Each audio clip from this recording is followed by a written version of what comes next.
Hey everyone, John and Ray here, Slingshot Futures Trading Group, SSFTG. Today we're going to be taking a look at candle-by-candle analysis, but in a way that we can utilize it to get up to speed with what's going on with the current market. Now, one of the things that we talk about a lot with candle-by-candle analysis is trying to understand what the underlying is doing. Is somebody trapped? Are they in the wrong place? Are they feeling good? Are they feeling bad, right? Where are their stops, etc.?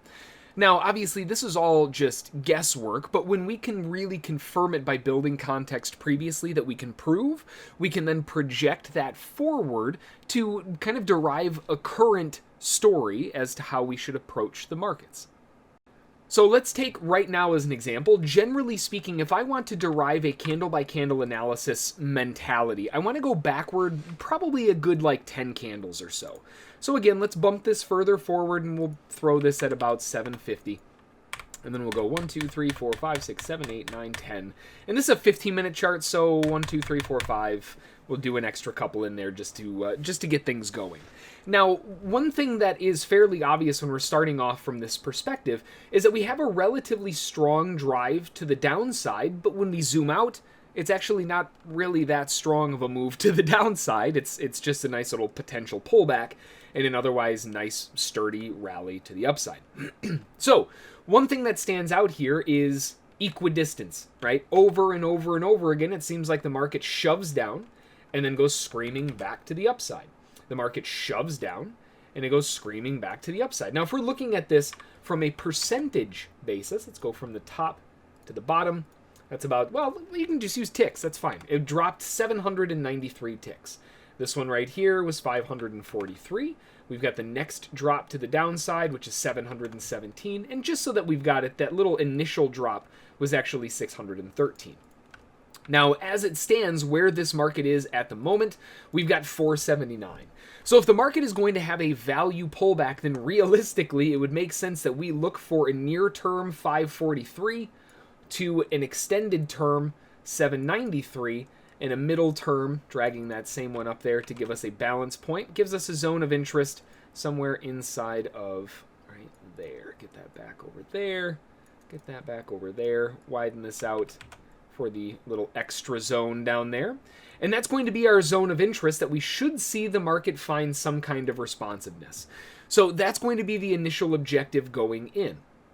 So even though this does look like a really strong bear move, realistically, as it stands, well, this might just be a larger term pullback. And if we look at the volume of that last leg to the upside, impulse-wise, let's see if there's any volume that balances out right smack in the middle of it. So 15,786 is also a POC landing just above that zone of the overall move.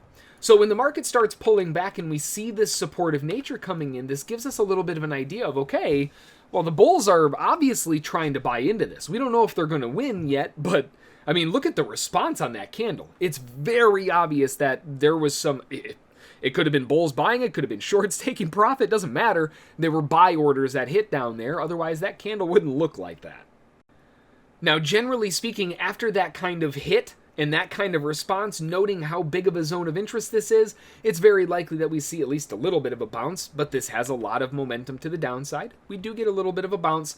We'll probably see the market try to go down at least one more time. It's hard to stop this kind of move to the downside, even though this is a strong zone of interest. We can see there is a heck of a fist fight, and if we continue along with this mentality, we can see really this is actually the current price where we are now. Now, obviously, when this video launches, this isn't going to be helpful at all, but this is how I go through, or helpful at all in terms of analyzing this current trade setup at least. But what this allows us to do is zone in and hone in on what's going on in the current spectrum. And now we know, right? Current market perspective tells us that we have a monstrous bounce off of the lows. If we're looking at this from a volume perspective, we already know all of that volume landed on the POC. That's that line right there. But if we go from the top to the bottom and kind of see what's going on currently, we've got a little bit of a balance point set in the 15,820s. What would be the most beneficial for this would be for this to complete its secondary leg to the downside with a measured move.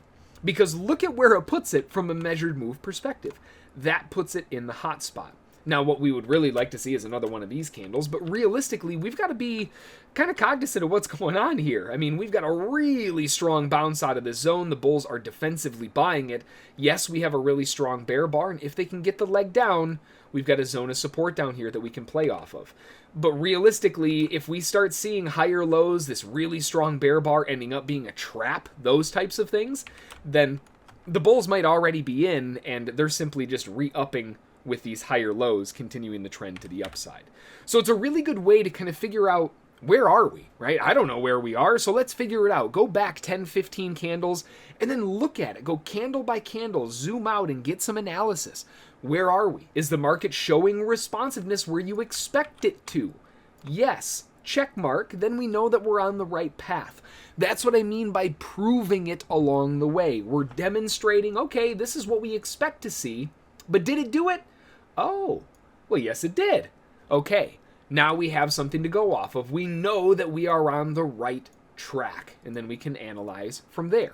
The analysis at this point in time really would be able to break down a couple different trade approaches. We have a zone of interest where if they retest the 768.50s, or preferably down to the measured move, then we've got to look at this from a risk perspective and say, well, where would they put their stop? You know, if they were going to be buying down here, their stop would have to go way the heck down here.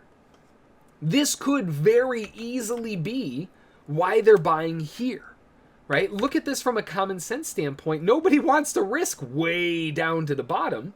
So what do they end up doing? They buy at the volume node or at the top of the volume cluster, and they say, you know what? I'll give it a little bit of room. It shouldn't break underneath this low by too much. And if it does, well, you know, so what? I don't want it. And if we do get the bounce, I'll look to accept a 3-to-1. And that's where we're seeing some responsiveness. So gauging where we are in this current spectrum, it makes a lot more sense that if the market does go down, we see them push down to this lower point. But the problem is if they hold down here and they hit, that doesn't fit anything. If we look at a 2-to-1, it still doesn't fit. So the only way to get this to really get this in the right spot, if we want to narrow it down a little bit further, would be an entry point around the DP, sub these levels of value interest, because that narrows in where 2-to-1 traders can finally get in, risking 1630 for 3260, right? It's a way that they can get in a 2-to-1 at the minimum. So it would make sense then, given the context of what's going on, why they were so aggressively buying here. Because they don't want to risk way the heck down here, and if they do, they're going to let it go a little bit further. Now that we can see that the buyers who bought this dip have their job done, the only hope that the bulls have, if they can get back above it, show continuation, because right now this is likely demonstrating a deeper pullback down into this zone next up, preferably down into the 687s before we actually find some supportive bouncing. And that's the beauty about doing this analysis. It gets you up into where the market is currently so you can analyze appropriately. You know exactly what's going on. You've not gone a million miles back, so you've gotten useless information that's not going to really impact you today. You're just using the most important information and going off of that. We have our zones of interest. We have our swing areas of interest. We're ready to rock and roll for the day. That's why I love this style of approach, whether it's the 5-minute chart, the 15-minute chart, a daily chart. They're all telling us the same information, maybe just in a little bit of a different way. But that's going to do it, right? Candle by candle doesn't necessarily have to be 5-minute charts. It could be 1-minute charts. It'd be a little bit confusing because of how many there are.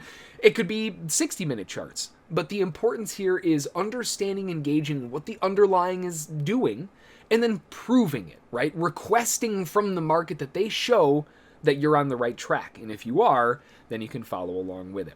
That's going to do it for this one, though. I hope you found it useful, interesting, and entertaining. Of course, if you have any questions, you can drop them in the comments below. Otherwise, though, if you have any deeper questions, you can always shoot me an email, jhb@ssftg.com. Until the next one, enjoy, rest up, and we'll see you all then. Thanks.